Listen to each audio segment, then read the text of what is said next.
iRacing, un des jeux de simulation les plus poussés à ce jour dans le marché du sim racing, un jeu à aspect professionnel qui détient cette palme entre guillemets du numéro 1 depuis des années, même s'il est en train un petit peu de se faire piquer la place par Elemus ces derniers temps. C'est un jeu hyper complet et assez compliqué à mettre en place et à utiliser. C'est pour ça aujourd'hui, dans cette vidéo, je vais vous montrer comment bien régler et profiter au maximum de votre matériel, ainsi que les paramètres que vous allez pouvoir trouver directement dans la simulation pour profiter au maximum de l'expérience physique et graphique du jeu.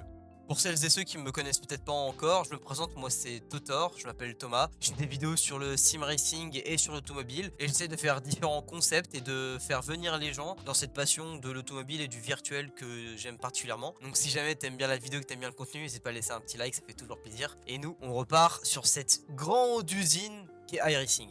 Nous voici donc sur le launcher de iRacing, mais avant de commencer les premiers paramètres dans la simulation directement, on va configurer le matériel que vous avez déjà, parce que je suis sûr que beaucoup d'entre vous n'utilisent pas le plein potentiel de son matériel, et vous allez voir comment on peut faire ça tout de suite. Bon, pour commencer, la première chose que vous allez devoir faire, c'est ouvrir le logiciel, ou en tout cas, là où vous pouvez faire les réglages de votre volant. Que ce soit un Logitech, un Trustmaster, ou même des volants plus haut de gamme comme du Fanatec, SimMagic ou quoi que ce soit. Si vous avez un logiciel, c'est maintenant qu'il faut l'allumer, puisque c'est maintenant que ça se passe. Pour les personnes qui ont vraiment des volants très bas de gamme, je suis désolé, mais on ne pourra pas autant régler votre matériel, puisque c'est l'attrait dérangeant des volants bas de gamme, on ne pourra pas modifier. Mais pour ceux qui ont des volants où la modification est possible, je vais vous montrer comment le faire.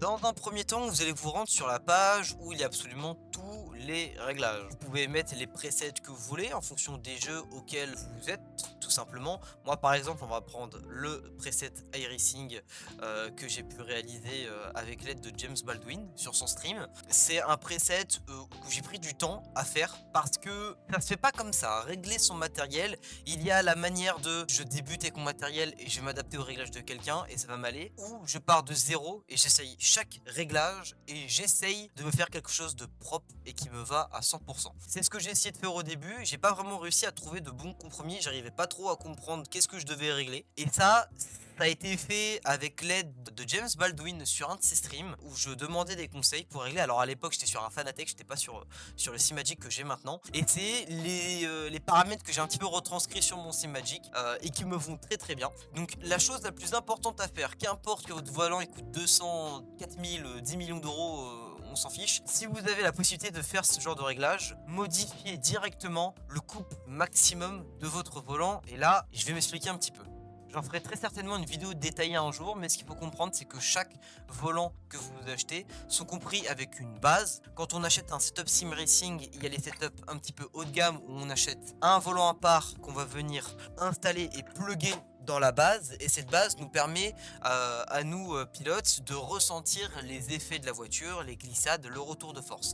Et cette base, vous pouvez mesurer sa force en newton-mètre en fonction du couple qu'elle a. Et plus son couple est élevé, plus vous allez avoir de ressenti précis. Une base à 5 newtons ne va pas être autant précis qu'une base à 10 ou 20, 25 newtons. Les volants entre guillemets classiques, je crois de mémoire le G29 fait à peu près 1,5, 2 newtons, pas plus, grand maximum sur ce genre de volant. Dites-vous que si vous le mettez à 100% de sa capacité, vous allez profiter au maximum du couple de votre base et vous allez pouvoir ressentir au maximum des sensations que votre volant peut vous donner en fait.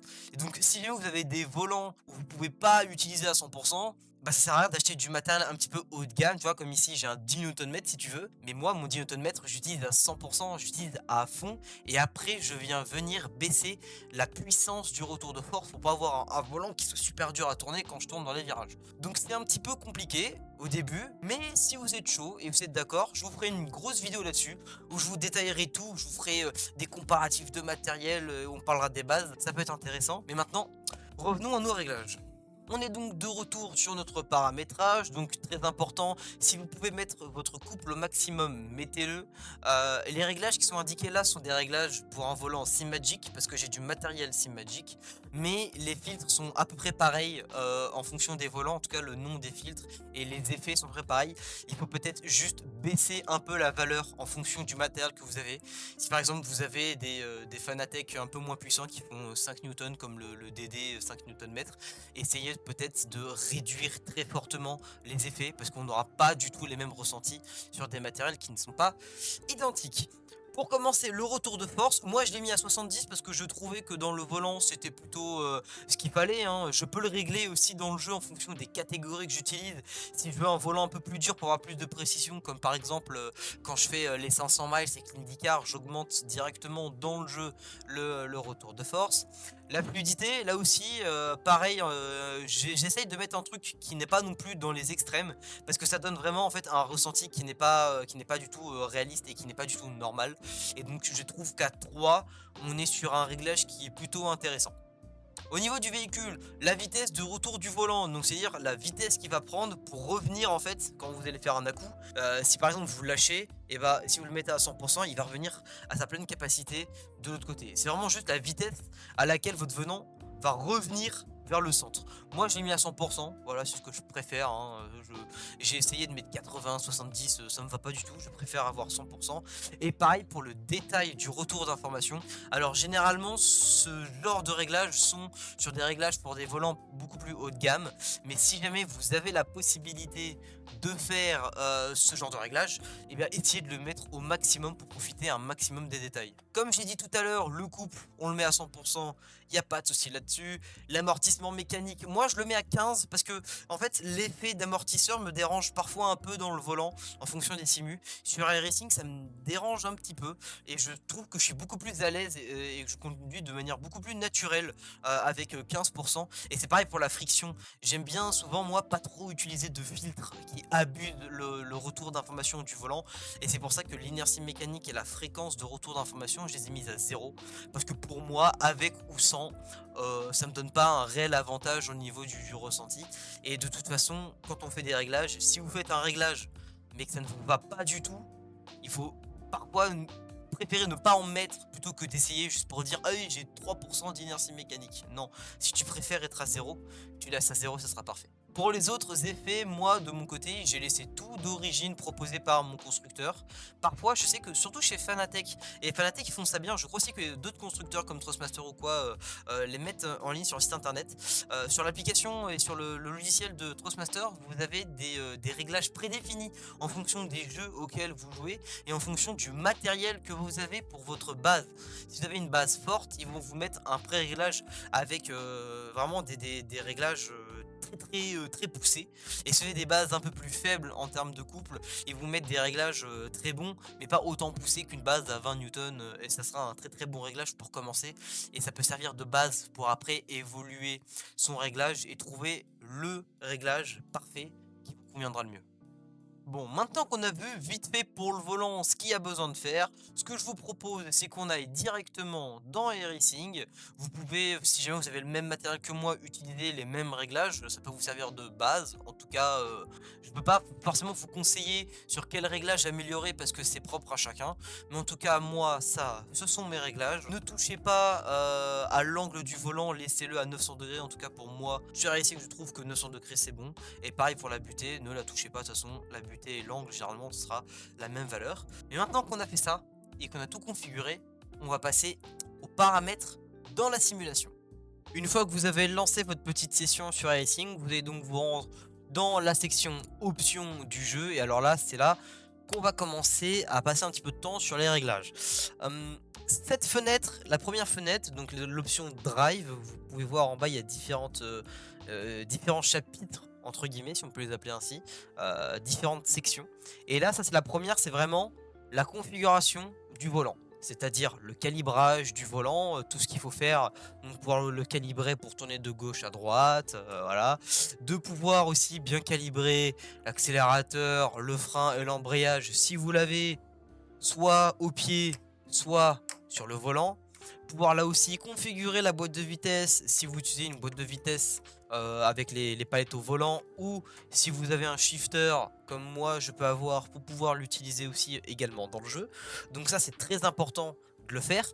Le wheel range steering wheel, le wheel range steering wheel ici dans la section steering, donc la section volant, c'est très important parce que il faut que cette valeur match avec la rotation du volant qu'on a vu tout à l'heure dans le logiciel. C'est-à-dire que si dans votre logiciel de volant, vous mettez une rotation de volant qui peut aller jusqu'à 900 degrés, mais que dans le jeu, vous limitez à 540, par exemple là, on va faire le test, vous voyez que mon volant à 900 degrés dans la vraie vie, et là il bouge pas, hein. Donc là il est à l'envers, là il est comme ça dans la vraie vie, et vous voyez par exemple si je le bouge à 540, vous voyez, il ne retranscrit pas du tout ce que j'ai devant mes yeux.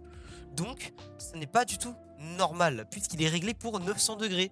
Et quand je vais plus loin que le wheel range ici à 539 degrés, et bah quand je dépasse cette valeur, mon volant ne va pas du tout suivre la valeur que le jeu lui a indiquée. C'est pour ça qu'il est très important de garder la même valeur dans votre steering wheel ici sur iRacing et sur le logiciel de votre volant. Pour le force feedback, et là c'est très important, je vais vous demander de cocher le mode linéaire de votre volant et le mode Redux Force when parked. Qu'est-ce que c'est ça? Ça c'est très important parce que ça va réduire automatiquement le retour de force quand vous êtes parked, donc quand vous êtes garé, quand vous êtes arrêté. Ça va éviter, si vous avez une base très puissante, d'avoir un retour d'un coup et que bam, le volant tourne d'un coup. Et je peux vous assurer qu'avec la force de certains volants, si on les met à fond et qu'ils tournent d'un coup avec votre doigt dedans, votre doigt, vous allez très certainement devoir aller à l'hôpital pour le soigner. Donc c'est pour ça que je vous recommande de cocher déjà ces deux cases et bien évidemment d'activer le retour de force, sinon tout ça ne sert à rien. Et alors là, au niveau des réglages, moi c'est très simple. Les réglages du jeu, je mets tout à 0% sauf l'intensité. J'aime bien avoir une intensité de retour de force autour de 50%, allez peut-être 55 sur certaines voitures, mais dans la majorité des cas je reste à 50%. La force, donc la wheel force, je peux mettre un réglage automatique. Donc il va s'adapter au Newton-mètre que je vous ai parlé tout à l'heure et à la puissance de ma base. Donc là au maximum il comprend que c'est une base 10 Newton-mètre. Et là la challenge, donc la force du retour de force, si je l'augmente elle va être extrêmement dure. Et si je la mets au minimum elle sera extrêmement molle bien évidemment. Moi j'aime bien mettre un truc autour des 5.6, 5.7, entre 5 et 6, même plus parfois. Jusqu'à 8 maximum au général en fonction des catégories, parce que j'ai déjà une force de retour de force dans le logiciel qui est plutôt bien élevée, donc c'est pour ça que j'ai réduit un petit peu quand je suis dans les racing. La partie peut-être la plus importante et la plus intéressante, les paramètres graphiques. Et alors là je vous arrête tout de suite. En sim racing, et ça c'est très important de le retenir et de le noter, ce qu'on cherche avant tout, c'est de la performance pour le PC. On veut le plus d'FPS possible, quitte à réduire la qualité du jeu.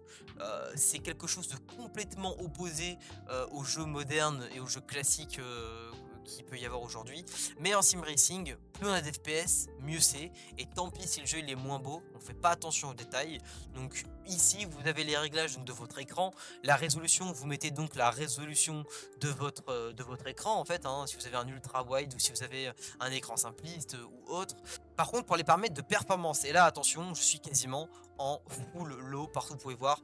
Là par exemple l'affichage des nuages, du ciel, je suis très faible. Pareil pour les voitures.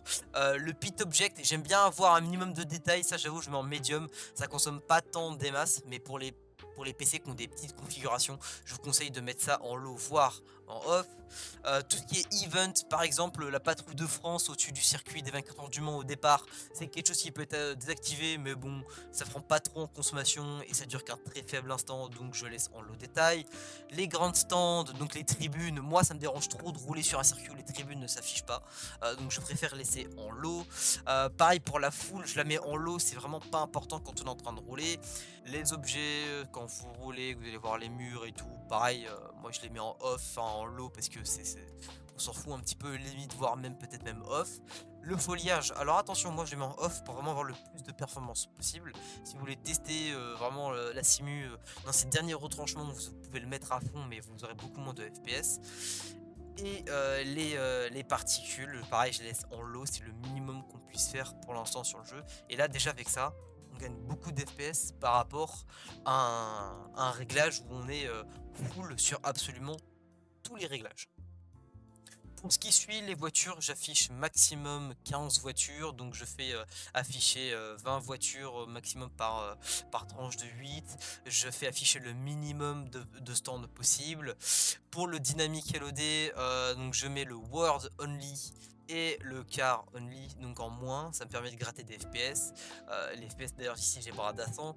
Pour le framerate, je les limite à 243, ça m'évite d'aller trop au-delà, parce qu'en vrai déjà 240 FPS ça fait beaucoup pour le sim racing et ça suffit. Donc pareil ici, moi c'est ce que je laisse, mais si j'ai des écrans beaucoup plus petits en termes de FPS, n'hésite pas à baisser, ça évitera d'avoir des pertes énormes d'FPS.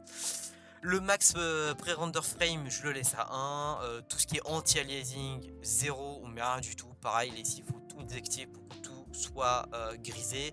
Le filter qu'il y a, je laisse le PCF4. Il y a différents filtres en fait d'affichage pour votre jeu en fonction de comment vous l'aimez.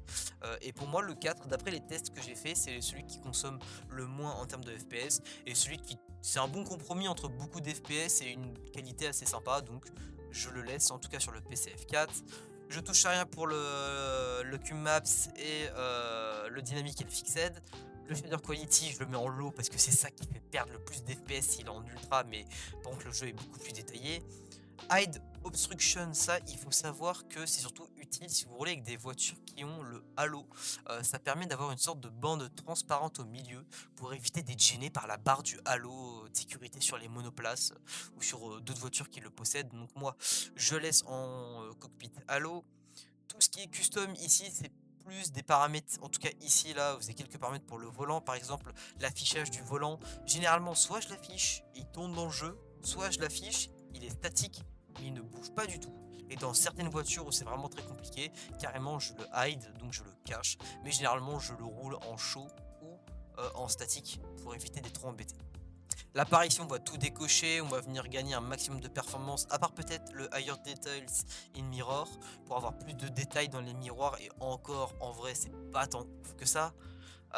Les headlights, donc tout ce qui est flash pendant qu'on roule au niveau des phares, et pareil aussi au niveau du circuit, je le mets en low detail, c'est pareil. Pareil, je décoche le headlight dans les miroirs pour le circuit, je le décoche également. Et au niveau du SSR, je désactive complètement. Et à la limite, quand je sais qu'il va pleuvoir, je le mets peut-être en low rain only. Mais sinon, je n'active rien du tout. Et là, vous avez mes réglages qui me permettent, là par exemple, quand je vais dans la voiture, vous voyez en haut, je fais un réglage autour des 230 et quelques FPS. Bon, maintenant qu'on ait fait un peu le tour sur les réglages pour iRacing, que ce soit pour la simulation, pour le volant, ce que je vais faire, c'est que moi, je vais faire quelques petites, voilà, hein, quelques petites courses, quelques petits tours. Et puis je vous retrouve dans une prochaine vidéo. À la prochaine. Ciao, ciao.